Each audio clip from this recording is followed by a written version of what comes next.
Hello everyone, welcome back to Law Vita. My name is Aaradhya.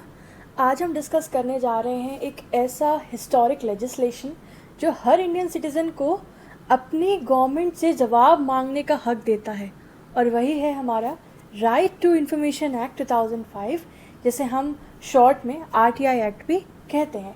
RTI act से जुड़े हुए 2 lectures हम लोगों ने पास्ट में ऑलरेडी अपलोड किए हैं। उसका प्लेलिस्ट में डिस्क्रिप्शन बॉक्स में ऐड ऑन कर दूंगी, जिसमें हम लोगों ने आरटीआई एक्ट से जुड़ी हिस्ट्री जानी थी कि कैसे ये इवॉल्व हुआ over the period of time, as well as इसके क्या कॉन्स्टिट्यूशनल सेफगार्ड्स हैं, किस तरीके से कॉन्स्टिट्यूशनल पैरामीटर्स को ये फॉलो अप करता है, जुडिशरी ने आरटीआई एक्ट को किस तरीके से इंटरप्रेट किया है।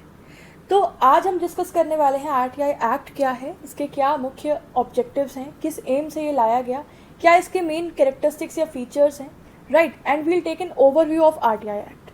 तो इस एक्ट का मेन मकसद है ट्रांसपेरेंसी और अकाउंटेबिलिटी को प्रमोट करना, ताकि गवर्नमेंट के कामकाज में नागरिक की, सिटीजन्स की जो इन्वॉल्वमेंट है, भागीदारी है, वो बढ़े, है ना। आरटीआई एक्ट का बैकग्राउंड विशाखा गाइडलाइंस या किसी एक इंसिडेंट से नहीं आया, बल्कि एक ग्रास रूट पीपल्स मूवमेंट का नतीजा था। 1990s के दौरान राजस्थान के कुछ गांव, स्पेशली बेवार डिस्ट्रिक्ट में मजदूर किसान शक्ति संगठन, इसने गवर्नमेंट फाइल्स देखने का अधिकार मांगा था, जहां से आरटीआई का जन आंदोलन स्टार्ट हुआ था भारत में। इस पब्लिक प्रेशर और सिविल सोसाइटी के एफर्ट्स के बाद क्या हुआ था, 2002 में फ्रीडम ऑफ इंफॉर्मेशन बिल लाया गया, पार्लियामेंट में पास भी हुआ, लेकिन वो कभी भी इम्प्लीमेंट नहीं हो पाया। उसके बाद राइट टू इंफॉर्मेशन बिल आया 2004 में, पार्लियामेंट में इंट्रोड्यूस हुआ, and finally RTI act 2005 was passed by both the houses and received the presidential assent on 15 June 2005। इसकी कुछ बैकग्राउंड हिस्ट्री है, ठीक है। इस एक्ट के आने से इंडिया एक ऐसे देश के रूप में उभरा जहां सिटीजन्स को कॉन्स्टिट्यूशनल राइट मिला कि वो सरकार से सवाल कर सके। कैसे सवाल? जैसे फंड्स यूज़ कहाँ हो रहे हैं, जो भी पब्लिक फंड्स है वो कहाँ यूज़ हो रहे हैं, स्कीम्स जो भी बन रही हैं, जो इम्प्लीमेंट हो रही हैं, उनका बेनिफिट किसने उठाया, कब उठाया, कैसे उठाया, फाइल क्लियरेंस में डिले क्यों हो रहा है। तो आरटीआई एक्ट ने ब्यूरोक्रेसी को आंसरेबल बनाया और एक पावरफुल ब्रिज बनाया between the government and the governed, है ना। जो गवर्नमेंट है एंड जो गवर्न हो रहे हैं, उनके बीच में एक ब्रिज को गैप फुलफिल करने के लिए आरटीआई एक्ट ने एक बहुत ही क्रूशियल रोल प्ले किया है, एंड इंश्योरिंग कि हम पब्लिक अथॉरिटीज से डिमांड कर सकते हैं ऑफ द इंफॉर्मेशन, जो कि ऑफ कोर्स कॉन्फिडेंशियल नहीं होती है या फिर जो एग्जेम्प्टेड नहीं होती है पब्लिक एंड नेशनल सिक्योरिटी के लिए, कि वो ट्रांसफरेबल हो, वो पब्लिक को प्रोवाइड की जाए, है ना, to promote the transparency and accountability in our country, right. अब बात करें कि आरटीआई एक्ट 2005 के क्या कुछ मुख्य ऑब्जेक्टिव्स हैं जिसके साथ ये लाया गया। तो पहला of course transparency and accountability. तो ट्रांसपेरेंसी एंड अकाउंटेबिलिटी का सिस्टम डेवलप करना हर पब्लिक के वर्किंग में, है ना, जितनी भी पब्लिक अथॉरिटीज़ हैं उन सब की वर्किंग में, उन सब के फंक्शनिंग में ट्रांसपेरेंसी हो, एंड वो जवाबदेह हो पब्लिक को, वो इंश्योर करना एंड प्रमोट करना। सेकंड, सिटीजन्स के लिए एक प्रैक्टिकल एक्सेस बनाना to official records and the information, कि सिटीजन्स जो हैं वो भी एक्सेस कर सकें जो फाइल्स हैं, जो रिकॉर्ड्स हैं under the control of public authorities उनको, ठीक है, क्योंकि पब्लिक का हक है जानना कि उनके लिए जो भी कार्य हो रहे हैं वो कैसे हो रहे हैं, कहाँ हो रहे हैं, कब हो रहे हैं, किस तरह से हो रहे हैं। The third objective was to empower the citizens, कि सिटीजन्स को एम्पावर करना so that they can participate in the governance, वो गवर्नेंस प्रोसीडिंग्स में पार्टिसिपेट कर सके, है ना। They can participate in the official decisions that directly affect their lives, है ना। वो सारे गवर्नमेंट के डिसीजंस जो उन्हीं लोगों पे अफेक्ट करते हैं, उन्हीं लोगों की रोज़मर्रा की ज़िंदगी को असर करेंगे, तो उसमें हिस्सा लेने के लिए, उसमें जागरूक होने के लिए ये एक्ट ऑफ कोर्स एम्पावर करता है सिटीजन्स को। द नेक्स्ट, ट्रस्ट बिल्ड करना between the government and citizens. This is also one of the objective. Next, democracy को स्ट्रेंथन करना बाय इन्फॉर्म्ड पार्टिसिपेशन, है ना। जब लोगों का पार्टिसिपेशन बढ़ेगा तो हमारी डेमोक्रेसी और ज़्यादा स्ट्रेंथन होगी। डेमोक्रेसी का पर्पस ही यही है कि सिटीजन्स जो हैं वो they are free to choose their representative, they are free to put forward their words. And the last objective we have quoted here कि एक ऐसा इकोसिस्टम बनाना जहाँ टू वे कम्युनिकेशन हो पब्लिक और गवर्नमेंट के बीच में. It aims to create an enabling ecosystem where both citizens and government can have a two way communication. So these are the fundamental objectives जिसके साथ ये कानून जो है वो लाया गया था. अब हम बात करें कि इस एक्ट के क्या सेलिएंट फीचर्स हैं, क्या कुछ मुख्य फीचर्स हैं. First is every citizen has a right to claim the information from public authorities. ठीक है, यहाँ पे हम हर इंडियन सिटीज़न की बात कर रहे हैं कि उनको राइट है कि वो पब्लिक अथॉरिटीज़ से इंफॉर्मेशन मांग सकते हैं as per the provisions of this act. Second feature is public authorities obligated है वो इंफॉर्मेशन देने के लिए जो कि डिमांड की गई है थ्रू आरटीआई, एक्सेप्ट कुछ एक्सेप्शंस. ठीक है, कुछ एग्जेम्पशंस हैं, कुछ एक्सेप्शंस हैं, जैसे कि ऐसे कुछ रिकॉर्ड्स या इन्फॉर्मेशन जो नेशनल सिक्योरिटी से रिलेटेड हैं या कुछ पब्लिक इन्फॉर्मेशन से जुड़े हुए हैं या किसी थर्ड पार्टी की इन्फॉर्मेशन है, वो एग्जेम्प्टेड रहती है. यानी कि वो आप आरटीआई के थ्रू आप वो सॉर्ट नहीं कर सकते हैं और पब्लिक अथॉरिटी भी वो प्रोवाइड नहीं करेगी आपको. Otherwise the public authorities have the obligation to provide the information which is sought through the applications in the provisions of RTI.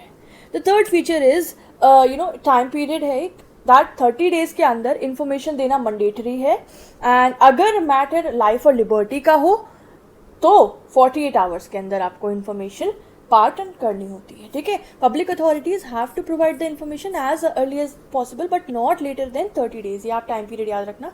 और अगर वो मैटर लाइफ एंड लिबर्टी से जुड़ा है देन 48 hours का टाइम पीरियड है. The next is government funded organisations भी RTI के स्कोप में आते हैं, ये बात याद रखना. All the government departments along with the number of bodies which receive substantial funding from government. ठीक है, गवर्नमेंट डिपार्टमेंट्स नहीं, इसके साथ साथ वो सारी बॉडीज, वो सारी अथॉरिटीज एंड ऑर्गेनाइजेशंस जो कि गवर्नमेंट से फंड रिसीव करती हैं, they all come with in the purview of RTI.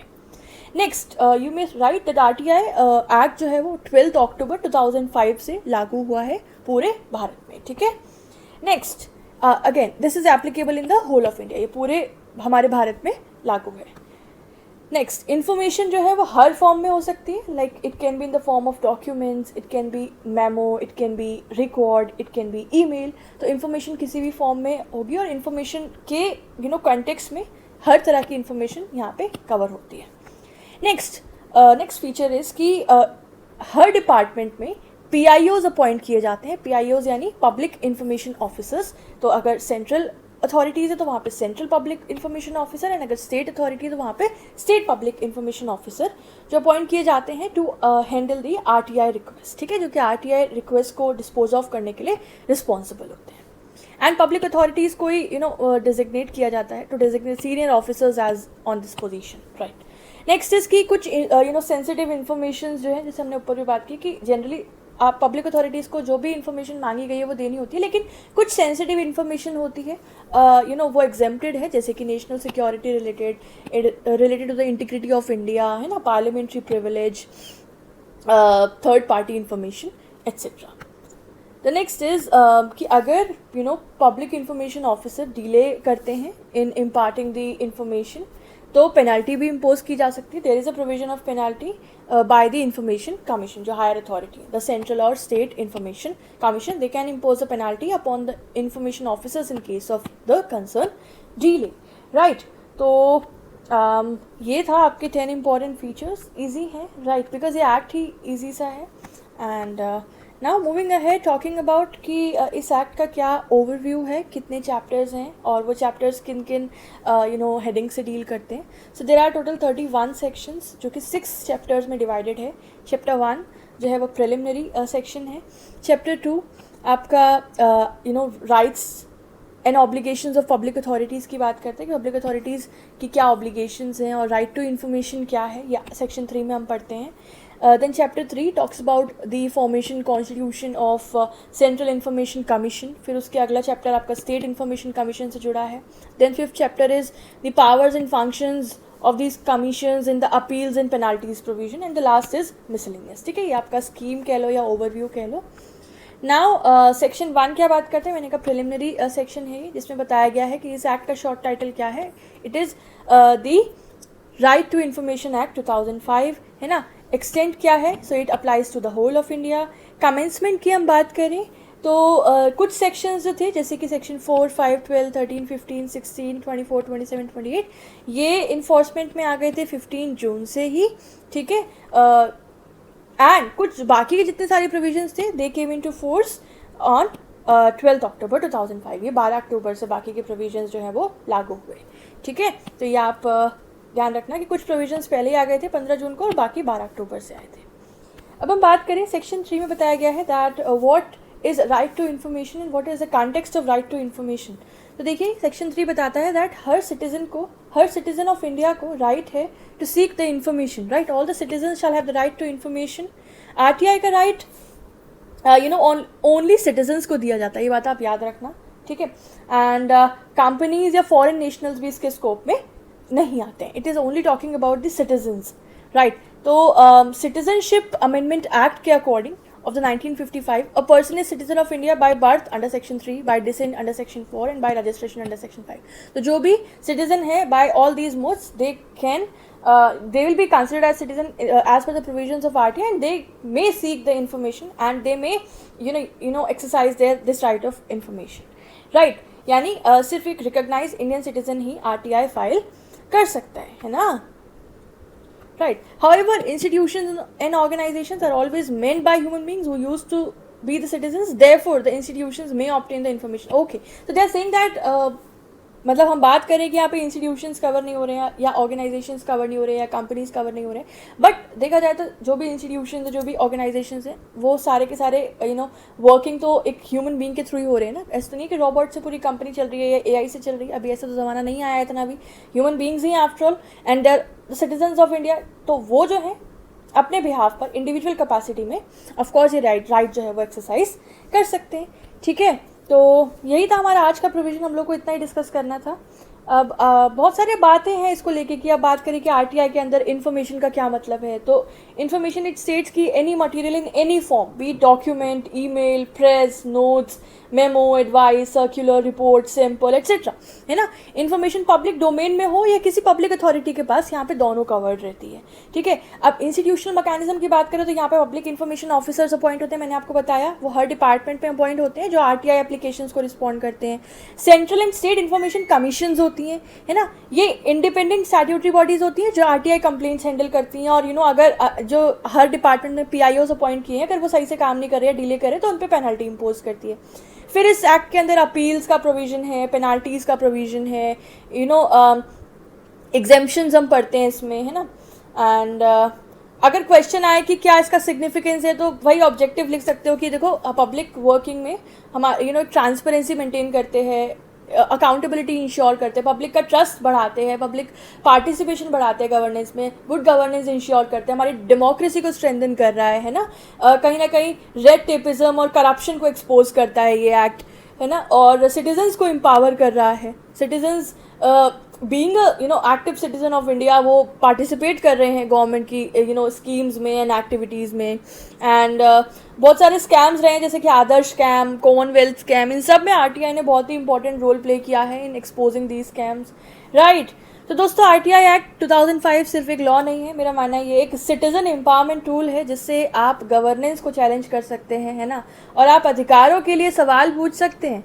लेकिन RTI का सही इस्तेमाल तभी होगा जब हम इसकी स्कोप, इसके लिमिटेशन और प्रोसीजर को अच्छी तरह समझें और सरकार से जवाब मांगने का कॉन्स्टिट्यूशनल राइट एक्टिवली एक्सरसाइज करें, राइट। तो ये था आज का लेक्चर। अगर आपको ये लेक्चर हेल्पफुल लगा हो तो please like this video and let me know the comment section your reviews regarding this lecture, this topic and these notes. And अगर आपको इस सब्जेक्ट के किसी भी सब्जेक्ट के लॉ नोट्स चाहिए तो please contact us on our Instagram page और ईमेल ID। हम जल्द से जल्द रिवर्ट करते हैं आपको सारी डिटेल्स के साथ। हमारे नोट्स पेड रहते हैं कुछ नॉमिनल अमाउंट पे, ठीक है, तो आप डिटेल्स ले सकते हैं आप। चलिए मिलते हैं आपसे अगले एक इम्पॉर्टेंट लीगल कॉन्सेप्ट के साथ। तब तक के लिए पढ़ते रहें, ध्यान रखिए। Thank you for watching, all the best for your exams, have a good day.